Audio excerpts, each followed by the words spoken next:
Have you ever wondered what makes up the proteins in your body and why they are so crucial for your survival?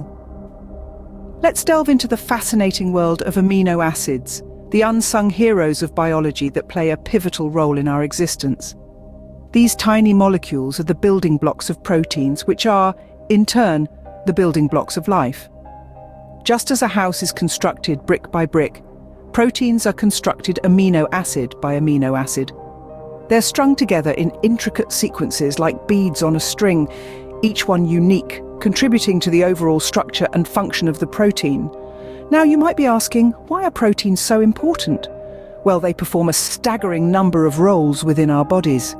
They act as enzymes, speeding up chemical reactions that would otherwise take thousands of years to complete. They transport molecules from one location to another, like tiny molecular taxis.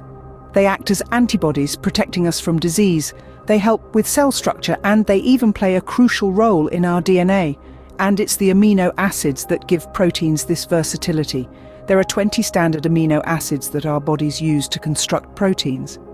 Each one has a different shape, size, and chemical property, which allows proteins to take on a vast array of forms and functions. But here's the kicker. Our bodies can only produce 10 of these amino acids. The other 10, known as essential amino acids, must be obtained through our diet. This is why nutritionists often stress the importance of a balanced diet that includes a variety of proteins. In short, amino acids are the unsung heroes of our biological processes. They work tirelessly behind the scenes, orchestrating the symphony of life. Without amino acids, our bodies would not be able to function properly. So what exactly are these vital components? Stay tuned as we explore the chemistry of amino acids, their classification and structures, isoelectric point, peptide bonds, and how they're prepared. You won't want to miss it. Amino acids are organic compounds made of carbon, hydrogen, oxygen, and nitrogen. But what makes these compounds special?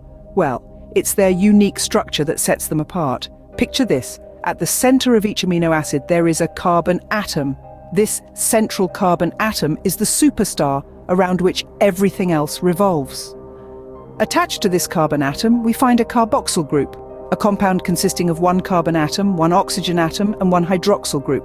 The carboxyl group is a bit like the supporting actor in our molecular drama, playing a vital role but not quite taking center stage. On the opposite side of the carbon atom, the amino group makes its appearance. This group, made up of one nitrogen atom and two hydrogen atoms, is where amino acids get their name. The final piece of the puzzle is the side chain, or the R group, as it's often called. This is where each amino acid gets to show off its individuality. The R group varies between different amino acids, creating a vast array of possibilities, but not all amino acids are created equal. Some are essential, meaning our bodies can't produce them, so we must get them from our diet. These include the likes of valine, leucine, and tryptophan, to name a few. On the other hand, we have non-essential amino acids. These are the ones our bodies can produce on their own, like alanine, asparagine, and glutamic acid. So why is this important? Well, amino acids are the building blocks of proteins which are vital for the functioning of our bodies. From repairing body tissue to building our immune system, amino acids play a crucial role in our health and well-being. With this understanding of their basic structure, we can now look at the different classifications of amino acids. So, stay tuned as we delve deeper into the fascinating world of these organic compounds. While there are hundreds of amino acids found in nature, humans only use 20 of them.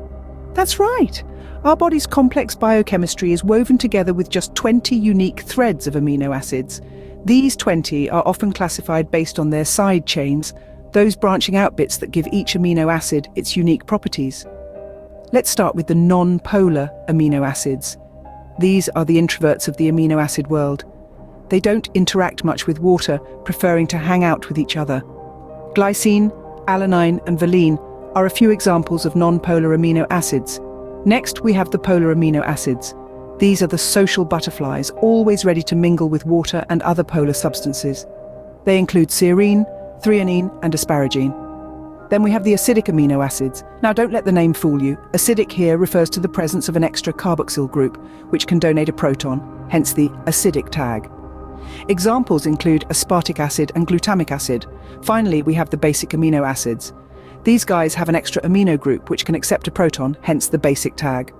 Lysine, arginine, and histidine are examples of basic amino acids.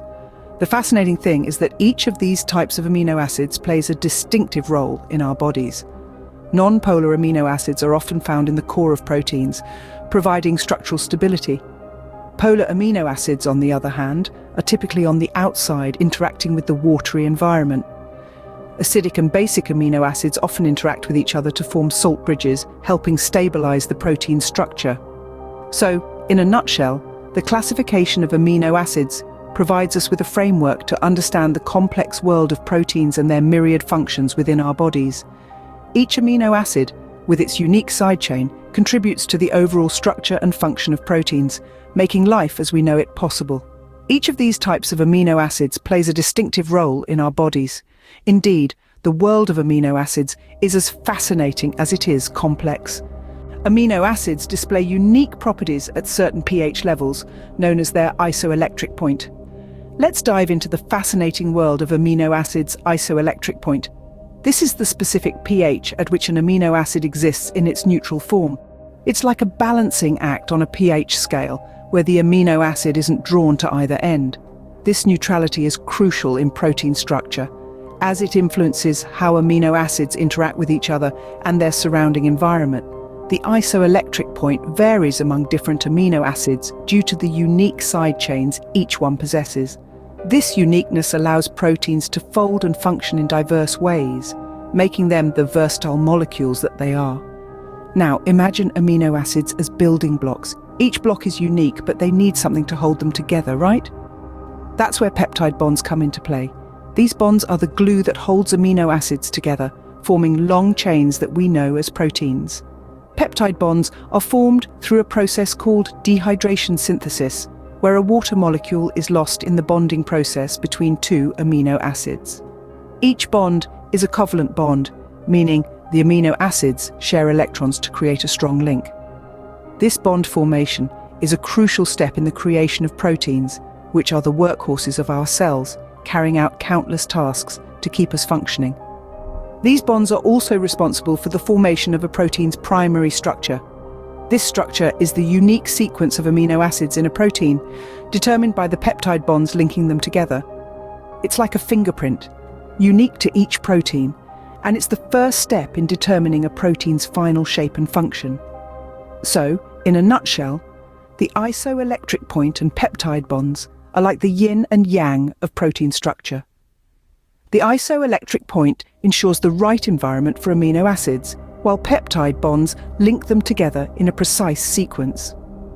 It's through these peptide bonds that amino acids come together to form the proteins that are so crucial to our bodies. Amino acids are not just created within our bodies, they can also be synthesized in the lab. Let's delve into the fascinating world of amino acid preparation. Firstly, one common method is extraction from proteins.